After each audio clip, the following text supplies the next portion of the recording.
नमस्कार बंधुगण बंधु मैंने आपण मानक मोर यही चैनल को स्वागत। बंधु मैंने आज भिडटी कर्कट राशि व्यक्ति विशेष मानक बहुत गुरुत्वपूर्ण अटे, बहुत ही खास अटे। कारण आसवाक जाउथुबा इंग्राजी नववर्ष 2025 कर्कट राशि व्यक्ति विशेष मानकर राशि रे शनि अढ़ई समाप्त होगापी जाऊँगी। तेबे शनि अढ़ई समाप्त होगा पर आपणकर जीवन रे केउं भली परिवर्तन आसीबो, आपणकर कुंडली रे शनिकर स्थिति केउ प्रकार रहिबो एवं आपणकर निजर स्थिति केउं भली रहिबो से विषय रे विस्तार भाव रे आजिर वीडियो रे आमे माने आलोचना करिबा। तेबे बंधु माने आसंतु आरंभ करिबा आजिर ही कार्यक्रम को, जहाँकि जन्म राशि एवं चंद्र राशि उपरे संपूर्ण आधारित अटे एवं राशि चक्र 12 गोटी राशि मध्यरु चतुर्थ राशि होची कर्कट राशि। तो 30 मार्च पर्यंत शनि आपणकर अष्टम भाव में रहुछंती। तो 30 मार्च पर्यंत आपणक राशि रे शनि अढ़ई रहुअछि। मात्र 30 मार्च को शनि आपणकर नवम भाव को गोचर करिवे। बंधु माने नवम भावटी को कुंडली रे त्रिकोण बोली माना जाइथाए। तेबे 30 मार्च 2025 पर्यंत आपणकर कुंडली रे शनि अढ़ई रहिबो। तेबे शनि अढ़ई रे आपण केउं सबु फल लाभ कले, शनिदेव आपन को केउं सब फल प्रदान कले एवं शनि अढ़ई शेष हो परे आपणक जीवन रे केउं सब घटना मान घटिबो। जेतेबेले आपणकर शनि अढ़ई चलीथिला शनिकर दृष्टि आपणकर द्वितीय भाव उपरे रहुथिला, पंचम भाव उपरे मध्य शनिकर दृष्टि रहुथिला। तो आपण माने एहा द्वारा लक्ष्य करथिबे जे आपणकर प्रेम जीवन रे आपणको बहुत किछि समस्यार सामना करिवा पई पड़ुछि। केउंठारे ना केउंठारे छोट छोट कथा को नहीं आपणक मध्यरे मिसअंडरस्टैंडिंग, कली झगड़ा एवं मन मनांतर देखा देउछि। छोट छोट कथा को नहीं आपणक मध्यरे राग मध्य चली आसुछि। आपणकर बाणी उपरे आपणकर कंट्रोल रहु नाही एवं आपणको पारिवारिक कलह मध्य सामना करने को पड़ुछि। परिवाररु अनेक प्रकार दुश्चिंता आपणको मिलुछि। कारण द्वितीय भावटी होइथाए बाणीर भाव एवं आपणकर कुटुंब एवं परिवारर भाव होइथाए। तेबे परिवार मानक मध्यरे आपणकर अजथा आर्गुमेंट देखिबा को मिलुथुबो। शनिकर दृष्टि मध्य आपणकर दशम भाव उपरकू रहुअछि। दशम भावटी होइथाए आपणकर कार्य क्षेत्रर भाव, आपणकर क्यारियर भाव। कार्य क्षेत्र रे आपण जेते परिश्रम कले मध्य आपणको निजर परिश्रम अनुसार सेते लाभ मिलु नथिला। वर्तमान भी आपणकर राशि रे शनि अढ़ई चलीछि। वर्तमान भी आपण लक्ष्य करुथिबे तो आपण जेते परिश्रम कले मध्य आपणको निज परिश्रम हिसाब रे फल प्रदान करुनाहांती। कारण शनिकर दृष्टि सबुबेले हानिकारक होइथाए।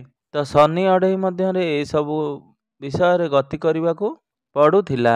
आपणकर बाणी रे दोष, पारिवारिक अशांति, आपणकर प्रेम जीवन रे अशांति, क्यारियर रे टेंशन, जुआड़े देखिबे सियाड़े जुक्तितर्क आर्गुमेंट ए सब समस्या मध्य रे आपणको गति करिवा पई पड़ुथिला। मात्र 30 मार्च 2025 को आपणकर से सबुर समाप्ति होइजिबो, माने शनि अढ़ईर समाप्ति होइजिबो। शनिदेव आपणकर नवम भाव को चलन करिवे।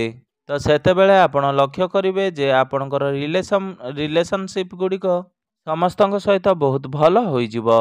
रिलेशनशिप सबु गुड़िक कहा जाइथाए। आपणकर प्रेम जीवन रे हेउ, आपणकर पारिवारिक संपर्क हेउ, आपणकर कुटुंब बा बंधु बांधव हुअन्तु बा आपणकर बंधुता हुअन्तु, जे कोनोसी क्षेत्र रे आपणकर रिलेशनशिप बहुत भल रहिबो। ताहा आपणकर माता पिता सहित हेउ, आपणकर बड़ भाई भौणी मानक सहित हेउ, ऑफिस रे आपणकर सहकर्मी सहित हेउ, किंबा आपण जदि शिक्षार्थी अटंती आपणक सांगसाथी मानक सहित हेउ, आपणकर रिलेशनशिप बहुत भल रहिबो। एवं जो लोक मानकु पादरे जंत्रणा बा थकापण अनुभव करुथिले, जॉइंट पेन, आखिरे ज्वलन बा डेंटाल बा दांत संबंधी किछि समस्या बा आपणकर मुख संबंधित किछि समस्या बा आपणकर चर्म संबंधित इन्फेक्शन, एलर्जी भली किछि समस्या, तो यही सबु समस्या रु शनिदेव आपण को बाहर को नहीं आसीबे। शनि अढ़ई समाप्त हेबा परे ए सबु रे आपणकर सुधार आसीबो। तो बंधु माने सेपरि नुहे जे पृथ्वी रे जेते कर्कट राशि व्यक्ति अछंती समस्तक सहित ए सबुर घटना घटिथिबो। कारण जेउ मानकर कुंडली रे शनिदेव उच्च स्थिति रे थिबे तो शनि अढ़ई मध्य रे तांको जीवन रे से ତାଙ୍କ ଜୀବନରେ ବହୁତ ଅଧିକ ଉନ୍ନତି କରିଥିବେ। ମାତ୍ର ଯେଉଁମାନଙ୍କର ଜାତକରେ ଶନିଦେବ ନୀଚ ସ୍ଥିତିରେ ଥିବେ ସେମାନଙ୍କୁ ଏହିସବୁ ସମସ୍ୟାର ବିଶେଷ କରି ସାମ୍ନା କରିବାକୁ ପଡ଼ିଥିବ। ତ ଆପଣମାନେ ଜାଣିଲେ ଖୁସି ହେବେ 30 ମାର୍ଚ୍ଚ 2025କୁ ଆପଣଙ୍କୁ ଏସବୁ ସମସ୍ୟାରୁ ମୁକ୍ତି ମିଳିଯିବ। ତ ଶନି ଯେତେବେଳେ ଆପଣଙ୍କର ନବମ ସ୍ଥାନକୁ ଚଳନ କରିବେ ତ ଦଶମ ଭାବ ଉପରୁ ଶନିଙ୍କର ଦୃଷ୍ଟି କଟିଯିବ। ତ ଏବେ ବି ଆପଣଙ୍କ ଉପରେ ରେସ୍ପନ୍ସିବିଲିଟି ବହୁତ ଅଧିକ ଅଛି। ଆପଣଙ୍କ ଭିତରେ ଗୋଟେ ଅନସେଫ୍ର ଫିଲିଙ୍ଗସ୍ ରହୁଥିଲା, ଅର୍ଥାତ୍ ମୁଁ କେବେ ଚାକିରିରୁ ବାହାରି ଯିବିନି ତ, ମୋତେ ଚାକିରିରୁ ବାହାର କରିଦିଆଯିବନି ତ, କିମ୍ବା ଯଦି ଆପଣ କୌଣସି କାର୍ଯ୍ୟର ଆରମ୍ଭ କରିଥିଲେ ଆପଣଙ୍କ ମଧ୍ୟରେ ନିଶ୍ଚିନ୍ତ ଭାବରେ ଗୋଟେ ମନରେ ଶଙ୍କା ଆସୁଥିଲା କି ଏହି କାର୍ଯ୍ୟ ମୋର ସମ୍ପୂର୍ଣ୍ଣ ହେବ ତ ଯେତେବେଳେ ଆପଣଙ୍କର ଏହି ଶନି ଅଢ଼େଇ ସମାପ୍ତ ହୋଇଯିବ ଏହିସବୁ ଦ୍ୱନ୍ଦ୍ୱରୁ ଆପଣ ବାହାରକୁ ଆପଣ ଏହି ସମୟରେ ଯେଉଁ ଅସାମଞ୍ଜସ୍ୟ ଦେଇ ଗତି କରୁଛନ୍ତି ପରେ ଏସବୁରୁ ଆପଣ ଦୂର ହୋଇଯିବ। ଆପଣ ସଠିକ୍ ଡିସିସନ୍ ନେବାରେ ସାମର୍ଥ୍ୟ ହୋଇପାରିବେ। ଶନି ଅଢ଼େଇ ସମାପ୍ତ ହେବା ପରେ ଆପଣ ଆଗକୁ ଅଗ୍ରଗତି କରିପାରିବେ। ଆପଣ ନିଜ ଜୀବନରେ ଉନ୍ନତି କରିବାକୁ ଲାଗିବେ ଏବଂ ବର୍ତ୍ତମାନ ଆପଣ ଯେଉଁ ସବୁ ପରିଶ୍ରମ କରୁଛନ୍ତି ତାର ଫଳ ଶନି ଅଢ଼େଇ ସରିଲା ପରେ ନିଶ୍ଚିନ୍ତ ଭାବରେ ଆପଣଙ୍କୁ ପ୍ରାପ୍ତି ହେବ। ତ ବନ୍ଧୁମାନେ, କର୍କଟ ରାଶି ଚନ୍ଦ୍ରମାଙ୍କର ରାଶି ହୋଇଥାଏ।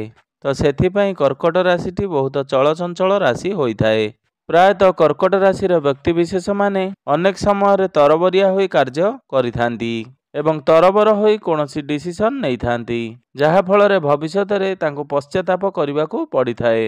କାରଣ ଆପଣମାନେ ଜାଣିଥିବେ ତରବର ହୋଇ କୌଣସି ଡିସିସନ୍ ନେବା ଉଚିତ ନୁହେଁ କିମ୍ବା କୌଣସି କାର୍ଯ୍ୟ କରିବା ଉଚିତ ନୁହେଁ। ଯେତେବେଳେ ବି ଆପଣ କୌଣସି କାର୍ଯ୍ୟ କରୁଛନ୍ତି ତା ପୂର୍ବରୁ ଆପଣ ଥଣ୍ଡା ମୁଣ୍ଡରେ ଯଦି ଭାବିଚିନ୍ତି କାର୍ଯ୍ୟ କରନ୍ତି ତେବେ ଭବିଷ୍ୟତରେ ଆପଣଙ୍କୁ କୌଣସି ଅସୁବିଧାର ସମ୍ମୁଖୀନ ହେବା ପାଇଁ ପଡ଼ିନପାରେ ଏବଂ ଆପଣଙ୍କୁ ଭଲ ଫଳ ପ୍ରଦାନ କରିଥାଏ। ଏବଂ ତରବର ହୋଇ ଯେଉଁ କାର୍ଯ୍ୟ ଆପଣ କରିଥାନ୍ତି ସେହି କାର୍ଯ୍ୟଟି ଆପଣଙ୍କର ଖରାପ ହୋଇଯାଇଥାଏ।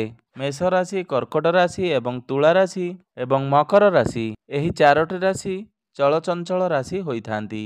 ଏମାନେ ସ୍ଥିର ହୋଇ ରହିପାରିନଥାନ୍ତି, ଅର୍ଥାତ୍ ସେମାନଙ୍କର ମସ୍ତିଷ୍କ କୌଣସି ନା କୌଣସି କଥାରେ ଚିନ୍ତାଗ୍ରସ୍ତ ହୋଇ ରହିଥାନ୍ତି ଏବଂ ସେମାନେ ପ୍ରତି କାର୍ଯ୍ୟଗୁଡ଼ିକ ବହୁତ ଶୀଘ୍ର ସାରିଦେବା ପାଇଁ ଚେଷ୍ଟା କରିଥାନ୍ତି, ଯାହାଫଳରେ ସେମାନଙ୍କୁ କାର୍ଯ୍ୟରେ କ୍ଷତିଗ୍ରସ୍ତ ହେବା ପାଇଁ ପଡ଼ିଥାଏ, ଯାହାକି କର୍କଟ ରାଶିର ପ୍ରକୃତି ଅଟେ। ତ ଏହିସବୁରେ ଆପଣ କଣ୍ଟ୍ରୋଲ କରିବା ଉଚିତ। ତ ଶନିଦେବ ଯେତେବେଳେ ଆପଣଙ୍କର ଭାଗ୍ୟ ସ୍ଥାନକୁ ଆସିବେ ତ ଆପଣଙ୍କର ଲାଭ ସ୍ଥାନ ଉପରେ ଶନିଙ୍କର ଦୃଷ୍ଟି ରହିବ ଏବଂ ଶନିଙ୍କର ଦୃଷ୍ଟି ଆପଣଙ୍କର ତୃତୀୟ ଭାବ ଉପରକୁ ରହିବ।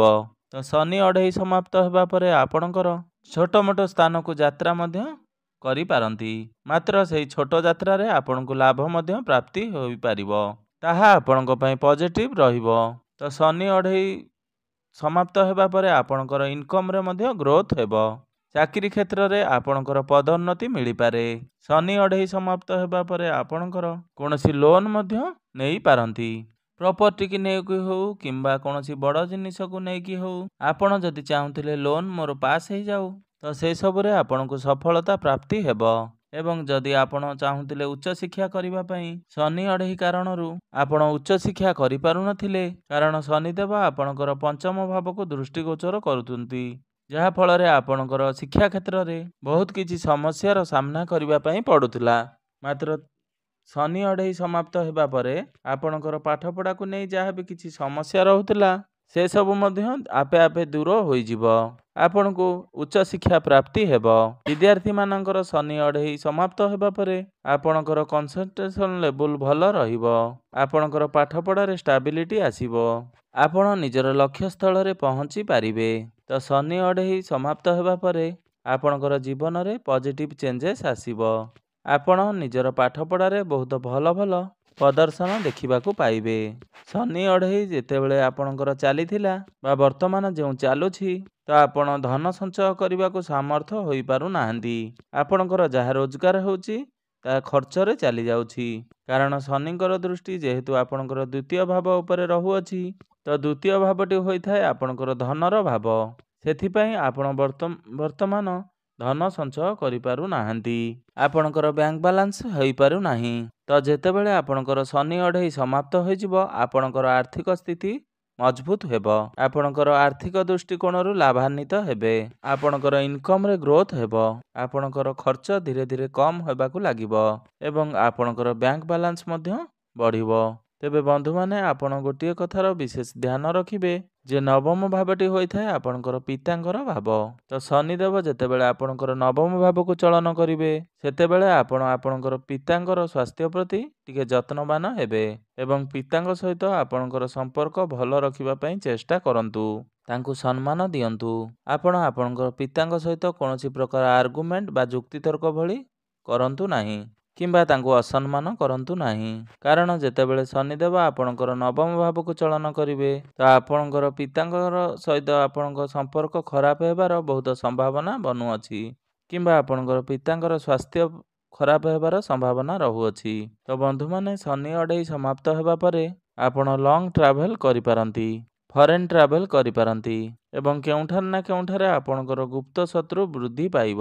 ତେବେ ଆପଣଙ୍କୁ ଏସବୁରେ କୌଣସି ଧ୍ୟାନ ଦେବାର କୌଣସି ଆବଶ୍ୟକତା ନାହିଁ କାରଣ ଶତ୍ରୁମାନେ ଆପଣଙ୍କର କିଛି ବି କ୍ଷତି କରିପାରିବେ ନାହିଁ। ତ ସବୁଠାରୁ ବଡ଼ କଥା ହେଉଛି ଶନି ଅଢ଼େଇ ସମାପ୍ତି ହେବା ପରେ ଶନି ଅଢ଼େଇ ମଧ୍ୟରେ ଆପଣଙ୍କର ଯେଉଁ ମାନସିକ ଦୁଶ୍ଚିନ୍ତା ବଢ଼ିଯାଇଥିଲା ସେଥିରୁ ଆପଣ ମୁକ୍ତି ପାଇବେ। ତେବେ ବନ୍ଧୁମାନେ ଆପଣଙ୍କୁ ଆପଣଙ୍କ ଜୀବନର ଭଲ ବନାଇବା ପାଇଁ କିଛି ପ୍ରତିକାର କରିବା ପାଇଁ ପଡ଼ିବ ବା ଏଇ ଶନି ଅଢ଼େଇ ଭିତରେ ଆସୁଥିବା ଯେଉଁ ଅଶୁଭତ୍ୱ ଗୁଡ଼ିକ ଖଣ୍ଡନ କରିବା ପାଇଁ କିଛି ଉପାୟର ପାଳନ କରିବା ପାଇଁ ପଡ଼ିବ। ଏହା କରିବା ଦ୍ୱାରା ଆପଣଙ୍କର ଆସୁଥିବା ଅଶୁଭତ୍ୱ ଗୁଡ଼ିକ କିଛି ମାତ୍ରାରେ ଖଣ୍ଡନ ହୋଇପାରିବ। ତ ସେଥିପାଇଁ ଆପଣ ଚନ୍ଦ୍ରମାଙ୍କର ବୀଜ ମନ୍ତ୍ର ପ୍ରତ୍ୟେକ ଦିନ 108 ଥର ଜପ କରନ୍ତୁ। କାରଣ ଚନ୍ଦ୍ରମା ହେଉଛନ୍ତି ଆପଣଙ୍କ ରାଶିଙ୍କର ସ୍ୱାମୀ। ପ୍ରତ୍ୟେକ ଦିନ ଉଦିତ ସୂର୍ଯ୍ୟକୁ ଆପଣ ତମ୍ବା ପାତ୍ରରେ ଜଳାର୍ଘ୍ୟ ଅର୍ପଣ କରନ୍ତୁ ଏବଂ ପ୍ରତ୍ୟେକ ଦିନ ଆପଣ ହନୁମାନ ଚାଳିଶାର ପାଠ 108 ଥର କରନ୍ତୁ। ଆପଣଙ୍କୁ ଶୁଭ ଫଳ ପ୍ରାପ୍ତି ହେବ ଏବଂ ଆସୁଥିବା ସମସ୍ୟା ଗୁଡ଼ିକ ଆପଣଙ୍କର ଧୀରେ ଧୀରେ ଦୂର ହୋଇଯିବ। ତେବେ ବନ୍ଧୁମାନେ ଆପଣଙ୍କର ଜୀବନ ମଙ୍ଗଳମୟ ହେଉ, ଏହା ହିଁ ମୋର ଈଶ୍ୱରଙ୍କ ନିକଟରେ ଏତିକି ପ୍ରାର୍ଥନା। ଧନ୍ୟବାଦ।